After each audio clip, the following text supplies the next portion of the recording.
For over a century, the warrior at sea has faced one terror greater than any other. Lurking deep beneath the waves, ready to strike without warning, meet the original stealth weapon, the submarine. In Germany, one name is associated with undersea warfare more than any other in the world, the U-boat. And here in Eckernford, on the edge of the Baltic Sea, I'm on my way to board the very first of a brand new class of U-boat, a design that pushes the concept of stealth to the absolute maximum.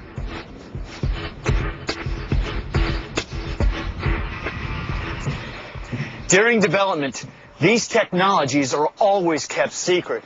But this amazing vessel has now been commissioned, and Germany's Ministry of Defense has given me first-time, all-exclusive access to the world's quietest submarine. Delta Hotel Juliet 58, this is Delta Romeo Delta Alpha, radio check, over.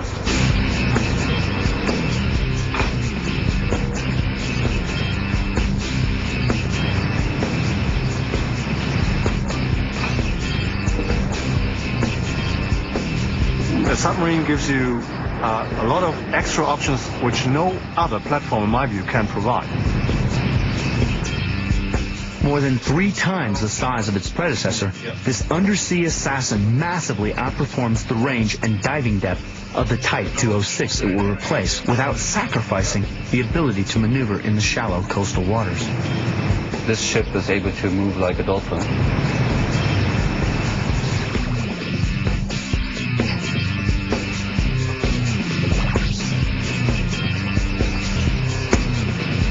Because we are unseen, we can see things other people can't see.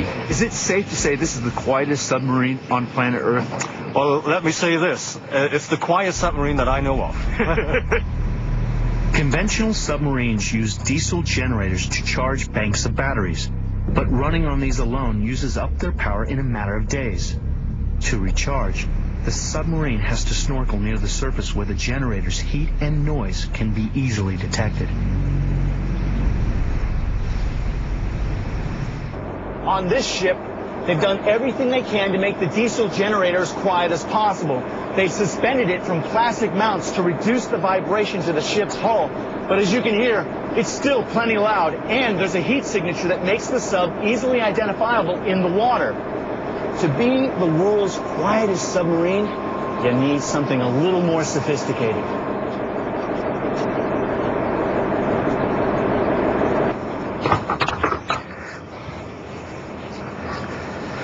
This may not look like much, but behind these panels are the hydrogen-oxygen fuel cells that give the U-212 its unique stealth capability. There's no heat, there's no sound, and the only byproduct is water. 9 fuel cells combine hydrogen and oxygen stored in tanks on the outside of the submarine's body, producing enough energy to run the massive electrical motor for weeks or recharge the ship's batteries. The presence of hydrogen in such a confined space is potentially explosive. That means the crew has to be ready to react instantly against one of the U-boat's deadliest enemies. Fires on any seaborne vessel are dangerous, but on submarines, within seconds, they get deadly. Feueranschiff, es brennt der Generator, Feueranschiff! Diese Klammern sind vorhanden. The risk of explosion is one of the main reasons why early experiments with hydrogen-powered subs were abandoned at the end of World War II. On the 212, there is never more than a small amount of hydrogen actually inside the ship, and the external tanks are designed to explode outwards away from the body. Even so, a team of firefighters is trained to be ready for action in less than 3 minutes. The submarine's cutting-edge propulsion system creates virtually no additional risk from fire, compared to conventional diesel power. What it does do is make the 212 a virtually silent long-range attack platform. Gives us the advantage to either stay much longer times fully submerged, and therefore as a black hole in the water, undetectable almost, or on the other hand, if you need to, travel at faster speeds for a longer time if you want to go from A to B covertly, quickly, like a nuclear submarine, for instance. With a big advantage of being much more quiet. Nuclear submarines need cooling pumps for the nuclear plant. We don't. We have no moving parts. Every part of the sub has been designed to prevent it from being detected. The 7-blade propeller slices through the water with maximum efficiency, creating no telltale bubbles or turbulence. And the 3-megawatt electrical motor that drives it is one of the quietest in existence. The smooth body curves are designed to break up enemy sonar. The hull itself is made of anti-magnetic steel to counter the threat of magnetic naval mines.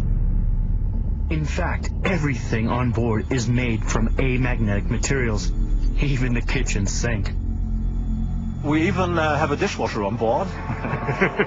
Another new item, and that's amagnetic too. While these stealth measures make the 212 virtually invisible, its dolphin-like maneuverability allows it to submerge in as little as 60 feet of water. This means it can operate extremely close to the shoreline without giving itself away. Our tactical advantage is that our position isn't known. We are invisible. Nobody knows where we are and what we are doing. Nuclear submarine has a bigger size, of course, and they don't dive when they have got 20 meters. Remaining hidden, the 212 can eavesdrop on vital communications, track the movement of any ship or aircraft in the area, and, if necessary, unleash its deadly payload of 12 torpedoes. Firing a torpedo is not really difficult. You just press a button. Making the decision is difficult. Therefore, we have to have the right information. The 212 carries no less than 6 different types of sonar, allowing it to identify individual ships just by their acoustic signatures. This data is combined with existing intelligence to provide a complete 3D picture of the surrounding area. We can very quickly, usually, find out what type of ship is out there, where is it going, and what is it doing. Once a ship is identified as a target, it could find itself on the receiving end of an almighty shock. A sophisticated self-guiding torpedo with a high explosive warhead equivalent to almost half a ton of TNT. It's the lethal weapon that we carry. If you hit a target, everything below, like an aircraft carrier, that would be what we call a unit kill. In other words, the ship would usually sink.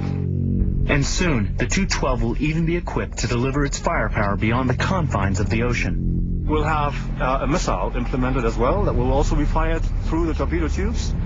And that missile will enable us to hit targets at sea, targets in the air, for instance, maritime patrol craft if necessary, and also within a certain distance, targets land-based. But the missiles aren't the only type of weapon the sub can deliver. Okay, what we have here are the 6 torpedo tubes. And I know it's pretty obvious, their job is to launch torpedoes. What you may not know is they're also used for special operations. What you do is you take one of the Navy SEALs, comp swimmer, you put them inside here. Now, having been in these places, I'll tell you, it's a really tight fit. And what they do is they close the hatch. And it's pitch black in there, and you're just hoping everybody gets it right. They equalize the pressure, they flood it, and then boom, you're out into sea.